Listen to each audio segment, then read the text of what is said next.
BBC News, 18th of April 2023, we wish we could return to the Myanmar civil war that China is funding.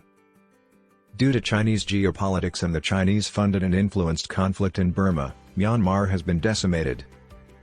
The boats bob back and forth on the Inle Lake's crystal-clear water, some loaded with water weeds that the locals use for their gardens and others casting out fishing nets.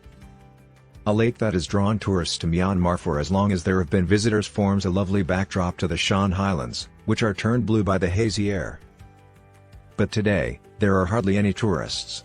They were driven away first by the COVID epidemic and then by the unrest following the military takeover 2 years ago. We are the first foreign customers our boatman, an Intha local, has had in more than 3 years, he tells us. He claims that even providing for his family is challenging. Other boatmen lament that the lake is now overrun with anglers and that the catches are meager because the tourists are no longer there. The military used deadly force to suppress widespread protests in the weeks following the coup, sparking a civil war that has been raging ever since. The ethnic Karenni insurgents who have mounted the most severe armed resistance to the coup have entered Shan state, about 100 kilometers to the south. They have teamed up with People's Defense Forces, PDFs, a local militia primarily of young men from the area. 3 kilometers from the lakefront, in January, an ethnic Intha PDF got involved in a fight. Our boatman was anxious. He responds, "We used to be free. Then, everything ended so abruptly. The coup has now infuriated the young people." Outside of the major cities of Yangon and Naypyidaw, which are somewhat sheltered from the civil conflict, Inle Lake was one of just 2 places the military government would allow us to visit.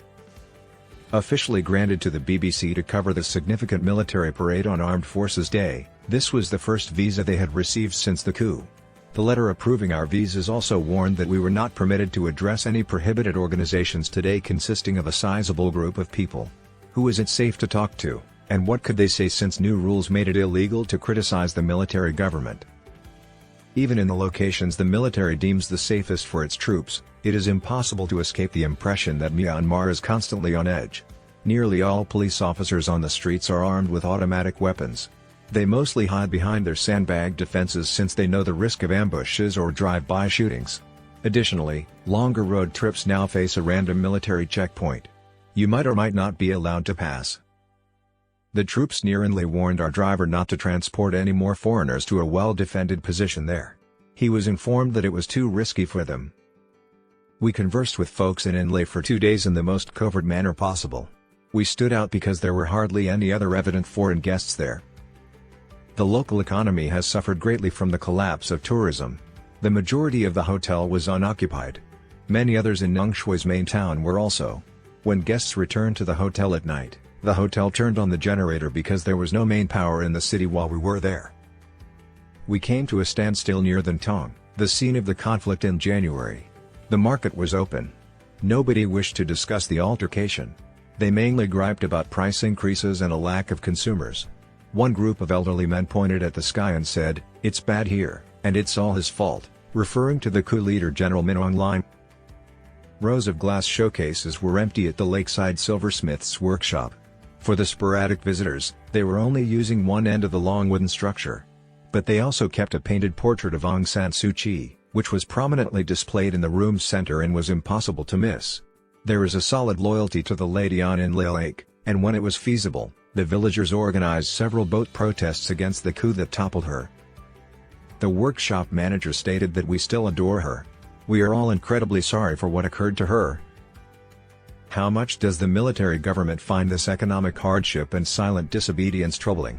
It is unclear how much Min Aung Hlaing, the coup's leader, even knows about it, given that he is safe in his fortress-like army enclave in the capital Naypyidaw. This strange city, built in secrecy on a massive scale less than 20 years ago, represents the military rulers of Myanmar's mindset of being under siege. The goal was to construct a fortress to survive foreign invasions and popular uprisings. The price was high. One of the significant political events of the year, the Armed Forces Day Parade, featured a speech from Min Aung Hlaing, who did not mention any potential regrets about his unfortunate choice to seize power.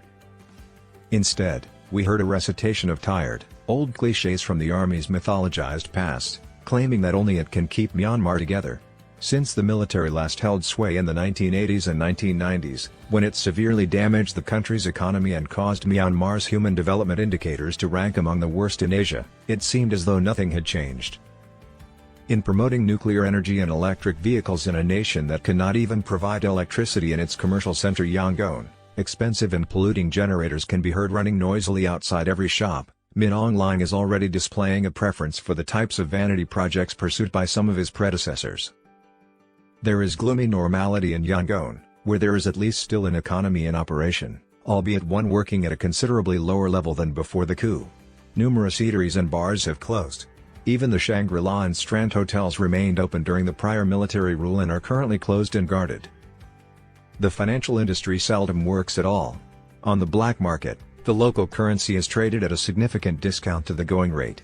Additionally, there are still sporadic attacks.